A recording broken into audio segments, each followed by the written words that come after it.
जब मुझे आपको ही प्राप्त करना है तो फिर मेरी यह तपस्या क्यों? मेरी इतनी कठोर परीक्षा क्यों? और आपके अमर होने पुराणों में संस्मरण है कि एक बार मां पार्वती ने बड़ी उत्सुकता के साथ बाबा श्री विश्वनाथ देवाधिदेव महादेव से यह प्रश्न किया कि ऐसा क्यों होता है कि आप अजर अमर हैं और मुझे हर जन्म के बाद नए स्वरूप में आकर फिर से वर्षों की कठोर तपस्या के बाद आपको प्राप्त करना होता है। का कारण व रहस्य क्या है? जब मुझे आपको ही प्राप्त करना है तो फिर मेरी यह तपस्या क्यों? मेरी इतनी कठोर परीक्षा क्यों? और आपके कंठ में पड़ी यह परमुंड माता तथा आपके अमर होने का कारण व रहस्य क्या है?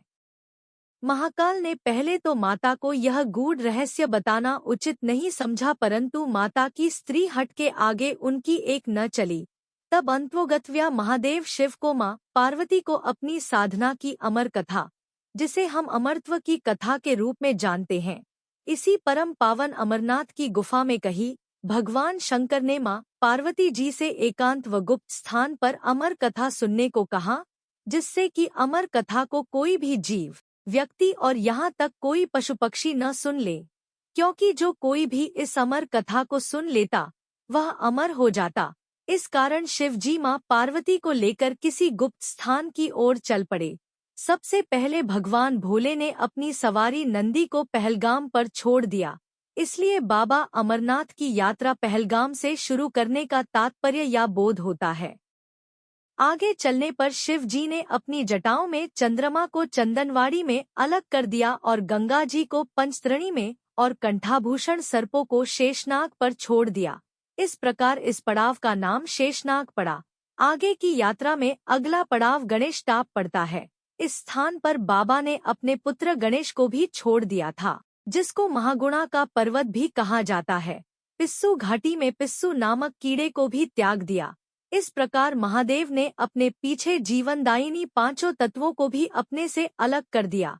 इसके साथ मां पार्वती संग एक गुप्त गुफा में प्रवेश कर गए। कोई व्यक्ति, पशु या पक्षी गुफा के अंदर प्रवेश कर अमर कथा को न सुने, इसलिए शिव जी ने अपने चमत्कार से गुफा के चारों ओर आग प्रज्वलित कर दी। फिर शिव जी ने जीवन की अमर कथा मां पार्वती को सुनाना शुरू किया। कथा सुनते सुनते देवी पार्वती को नींद आ गई और वह सो गई, जिसका शिव जी को पता नहीं चला। भगवान शिव अमर होने की कथा सुनाते रहे। इस समय दो सफेद कबूतर श्री शिव जी से कथा सुन रहे थे और बीच बीच में गूंगू की आवाज निकाल रहे थे। शिव जी को लग रहा था कि मां पार्वती कथा सुन रही है और बीच बीच में हुंकार भर रही है। इस तरह दोनों कबूतरों ने अमर होने की पूरी कथा सुन ली। कथा समाप्त होने पर शिव का ध्यान पार्वती मां की ओर गया, जो सो रही थी। शिव जी ने सोचा कि अगर पार्वती सो रही है तब इसे सुन कौन रहा था। तब महादेव की दृष्टि कबूतरों पर पड़ी। महादेव शिव कबूतरों पर क्रोधित हुए और उन्हें मारने के लिए तत्पर हुए। इस पर कबूतरों ने शिव जी से कहा कि हे प्रभु, हमने आपसे अमर होने की कथा सुनी है। यदि आप हमें मार देंगे तो अमर होने की यह कथा झूठी हो जाएगी। इस पर शिव जी ने कबूतरों को जीवित छोड़ दिया और उन्हें आशीर्वाद दिया कि तुम सदैव इस स्थान पर शिव पार्वती के प्रतीक चिन्ह के रूप में निवास करोगे। अतः यह कबूतर का जोड़ा अजय अमर हो गया।